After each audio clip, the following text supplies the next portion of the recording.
पश्चिम बंगाल में आईपैक पर ईडी की कार्रवाई के बाद बीजेपी और तृणमूल कांग्रेस के बीच तनाव अभी खत्म ही नहीं हुआ था कि इस बीच पश्चिम बंगाल विधानसभा में नेता प्रतिपक्ष शुवेंदु अधिकारी ने टीएमसी कार्यकर्ताओं पर गंभीर आरोप लगाए हैं। शुवेंदु अधिकारी ने दावा किया कि पुरुलिया से लौटते समय टीएमसी के लोगों ने उनके काफिले पर हमला कर दिया। आरोप है कि टीएमसी कार्यकर्ताओं ने शुवेंदु अधिकारी की गाड़ी को घेर लिया, हमले की कोशिश की। टीएमसी कार्यकर्ताओं के हाथों में झंडा था, वो रास्ता छोड़ने को तैयार नहीं थे, इसलिए शुवेंदु अधिकारी अपने कार में ही बैठे रहे और उनके सुरक्षा कर्मियों कार के चारों तरफ खड़े हो गए और टीएमसी कार्यकर्ताओं को कार तक पहुंचने नहीं दिया। वहीं बीजेपी कार्यकर्ता शुवेंदु अधिकारी के समर्थन में जय श्री राम के नारे लगाते दिखे। इसके बाद शुवेंदु अधिकारी पुलिस स्टेशन पहुंचे। बीजेपी कार्यकर्ता गुस्से में थे, इसलिए थाने के गेट को धक्का देकर खोल दिया, जिसके बाद शुवेंदु अधिकारी थाने के अंदर दाखिल हुए और आरोपियों पर कार्रवाई की मांग को लेकर समर्थकों के साथ थाने में ही धरने पर बैठ गए। चुनाव आ रहा है, ये लोग हारने वाला है, बीजेपी को खत्म करना चाहता है। अब तो पुलिस को कार्रवाई करना पड़ेगा। पश्चिम मिदनापुर के चंद्रकोना रोड पर शुवेंदु के काफिले पर हमला हुआ। शुवेंदु ने रात 8:20 पर हमले का दावा किया और इस हमले के बाद बीजेपी के कार्यकर्ता आक्रोशित हो गए। और जैसे ही शुवेंदु अधिकारी थाने से बाहर निकले, आरोपियों की गिरफ्तारी की मांग को लेकर कार्यकर्ता सड़क पर उतर गए।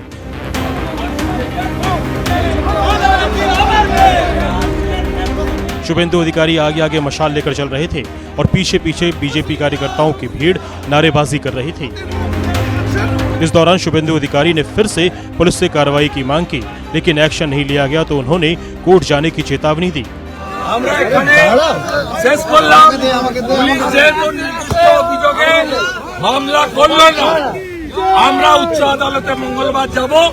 शुवेंदु अधिकारी के आरोपों पर टीएमसी के नेता कुणाल घोष ने कहा, वो एक के बाद एक कमेंट करता है, इंसल्ट करता है, तब दूसरे का, एक senior lady politician, chief minister का, उसका सम्मान का कोई ध्यान नहीं देता है। पश्चिम बंगाल में शुवेंदु अधिकारी के काफिले पर हमले से जुड़ी बड़ी खबर आ रही है। केंद्रीय गृह मंत्रालय ने रिपोर्ट तलब की है। गृह मंत्रालय ने शुवेंदु अधिकारी के कार्यालय से रिपोर्ट मांगी है। पश्चिमी मिदनापुर में शुवेंदु अधिकारी के काफिले पर जो हमला हुआ था, इस हमले के वीडियो फुटेज गृह मंत्रालय को भेजने की तैयारी है। तृणमूल कांग्रेस के कार्यकर्ताओं पर हमले का आरोप लगा है और इसको लेकर के पश्चिम बंगाल की राजनीति गर्म हो चुकी है। सिख गुरुओं की बेअदबी का मामला विधानसभा से सड़क तक पहुंच चुका है और इसे लेकर दिल्ली में आज आम आदमी पार्टी ने बीजेपी दफ्तर के बाहर जोरदार प्रदर्शन किया। आम आदमी पार्टी के कार्यकर्ताओं ने मंत्री कपिल मिश्रा और दिल्ली की सीएम रेखा गुप्ता के खिलाफ जमकर नारेबाजी की।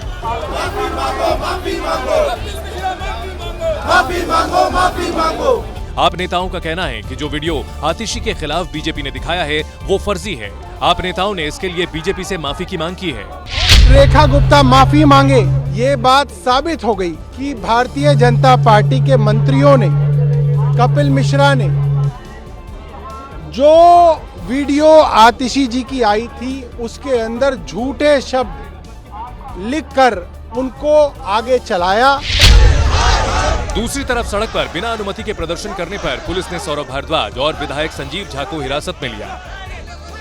इस मुद्दे पर शनिवार को पंजाब में भी सियासी घमासान देखने को मिला। जहां आप बीजेपी के खिलाफ प्रदर्शन कर रही है तो वहीं शिरोमणि अकाली दल ने आतिशी के खिलाफ प्रदर्शन किया।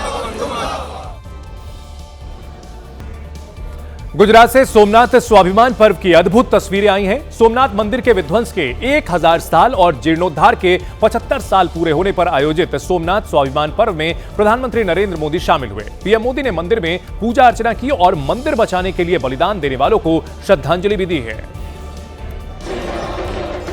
पीएम मोदी सुबह सुबह सोमनाथ मंदिर पहुंचे, हाथ जोड़कर वो मंदिर की ओर बढ़े। इस दौरान सैकड़ों डमरू की आवाज से पूरा माहौल भक्तिमय हो गया था। उन्हीं के बीच से होते हुए पीएम मोदी सोमनाथ मंदिर में दाखिल हुए और अंदर पहुंचते ही सबसे पहले नंदी जी को प्रणाम किया और फिर मंत्रोच्चार के बीच मंदिर में जल अर्पित किया।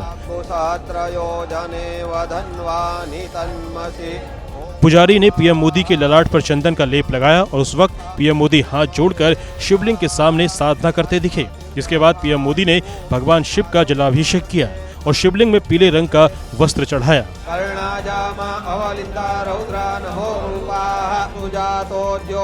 थोड़ी देर तक शिव साधना के बाद पीएम मोदी ने सोमनाथ मंदिर में मंत्रोच्चार के साथ भगवान महादेव की आरती भी की।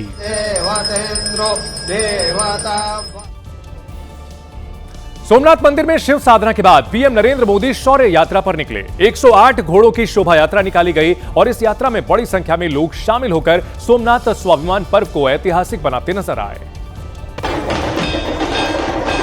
शौर्य यात्रा में प्रधानमंत्री नरेंद्र मोदी डमरू बजाते हुए दिखे। पीएम मोदी के दोनों हाथ में डमरू था और वो अपार जनसमूह के सामने डमरू बजा रहे थे। 10 जनवरी की शाम ओमकार मंत्र जाप के बाद पीएम मोदी ने हाथ में त्रिशूल उठाया था और 11 जनवरी की सुबह शौर्य यात्रा में डमरू बजाकर सोमनाथ से सनातन का शंखनाद कर दिया। प्रधानमंत्री मोदी ने शनिवार शाम ओमकार मंत्र का सामूहिक जाप भी किया। इस दौरान आयोजित भव्य ड्रोन शो को भी देखा, जिसमें 3000 ड्रोन आकाश में एक साथ उड़ते हुए दिव्य आकृतियां बना रहे थे। इसे पीएम मोदी के साथ वहां मौजूद हजारों लोग बहुत ही उत्साह से देख रहे थे। करीब 15 मिनट तक चले ड्रोन शो ने श्रद्धालुओं को मंत्रमुग्ध कर दिया। ड्रोन से भगवान शिव, शिवलिंग और मंदिर के इतिहास में आए विध्वंस और पुनर्निर्माण के दृश्य भी दिखाए गए। शौर्य यात्रा के बाद पीएम मोदी ने जनसभा को संबोधित किया और सोमनाथ हमले के 1000 साल पूरे होने का जिक्र करते हुए कहा कि सोमनाथ में गर्व, गरिमा और गौरव है। पीएम मोदी ने यह भी कहा कि सोमनाथ को मस्जिद बनाने की कोशिश हुई। लूट का मकसद होता तो बार बार आक्रमण नहीं हुए होते। सोमनाथ के पवित्र विग्रह को तोड़ा गया, बार बार मंदिर का स्वरूप बदलने की कोशिश हुई और हमें पढ़ाया गया कि सोमनाथ को लूट के लिए तोड़ा गया था।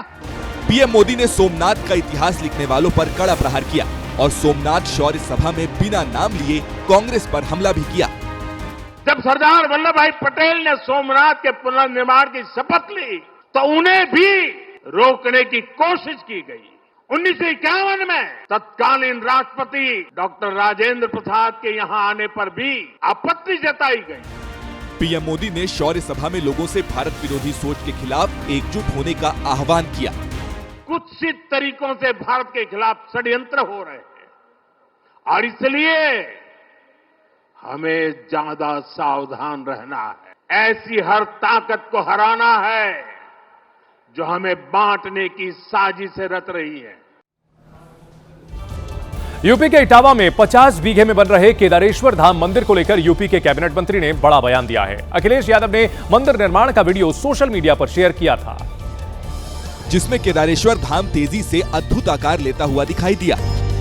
ये मंदिर बिल्कुल उत्तराखंड के केदारनाथ धाम जैसा है। जैसे ही मंदिर के परिसर में दाखिल होंगे, नंदी के दर्शन होंगे।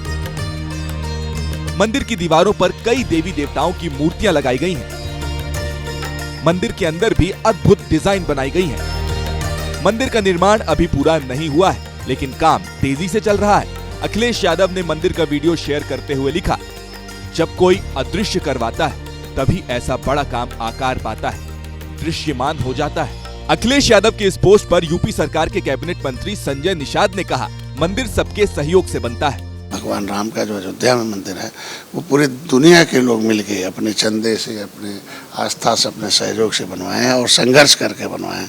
और ये इनका मंदिर एक राजनीतिक मंदिर है।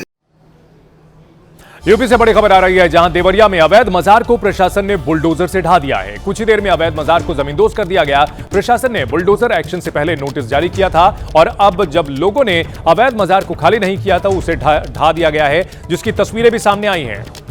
अवैध निर्माण पर प्रशासन की सख्त कार्रवाई का सिलसिला लगातार जारी है और अवैध मजार पर देवरिया में बुलडोजर कार्रवाई हुई है, जिसकी तस्वीरें सामने आई हैं। नोटिस जारी किया गया था और अवैध मजार के संचालकों को यहां से अवैध निर्माण हटाने के निर्देश दिए गए थे, लेकिन जब इस पर अमल नहीं किया गया तो इसके बाद प्रशासन का पीला पंजा यहां चला और सब कुछ खाली कराया गया। महाराष्ट्र नगर निकाय चुनाव में विवादित बयानबाजियों का दौर जारी है। नीतीश राणे लगातार एक धर्म विशेष को टारगेट कर रहे हैं, तो अब इसके जवाब में अबू आजमी ने भी विवादित टिप्पणी कर दी है। हिजाब पहनने वाली बेटी, दरअसल ओवैसी ने कहा था कि हिंदुस्तान में एक ऐसा वक्त भी आएगा जब हिजाब पहनने वाली महिला भारत की प्रधानमंत्री बनेगी। इस पर नीतीश राणे ने विवादित टिप्पणी की। भौंकने वाले कुत्ते कभी काटते नहीं। इस हिंदू राष्ट्र को इस्लाम राष्ट्र बनाने के लिए जो कोशिश हो रही है ना, उसकी शुरुआत बुर्के वाली पंतप्रधान की धमकी से है। अब नीतीश राणे पर अबू आजमी ने पलटवार किया है। अबू आसिम को ताकत दे दो, ऐसी बढ़ती हुई जबानों को नहीं काट दिया तो अपने बाप की औलाद नहीं। कुल मिलाकर कई नेताओं की कोशिश यही है कि नगर निकाय चुनाव को हिंदू मुस्लिम वाली राजनीति में फंसाकर वोट निकाल लिए जाएं। अभद्र और अश्लील तस्वीरों के मामले में भारत सरकार के कड़े रुख के बाद सोशल मीडिया प्लेटफॉर्म एक्स ने अपनी गलती मान ली है। साथ ही एक्स के सीईओ इलॉन मस्क की पहल पर एक्शन भी शुरू हो गया है। आपको बता दें कि पिछले कुछ वक्त से एक्स के एआई चैटबॉट ग्रॉक के बारे में लगातार ये शिकायतें आ रही थी कि ग्रॉक का इस्तेमाल अश्लील और आपत्तिजनक तस्वीरें बनाने में किया जा रहा था। अब भारत सरकार की सख्ती के बाद एक्स ने करीब 3500 आपत्तिजनक कंटेंट को ब्लॉक किया है। इसके अलावा 600 से ज्यादा अकाउंट्स को भी डिलीट कर दिया गया है। एक्स ने यह भरोसा भी दिया है कि अश्लील तस्वीरों और कंटेंट को उसके प्लेटफॉर्म पर जगह नहीं दी जाएगी। भारत सरकार ने इस मुद्दे पर एक्स को 72 घंटे का अल्टीमेटम दिया था, जिस पर आखिरकार कार्रवाई करते हुए अब सोशल मीडिया पर अश्लीलता को बढ़ावा देने वाले जो कंटेंट थे उनको एक्स में हटाने की कार्रवाई शुरू की गई है।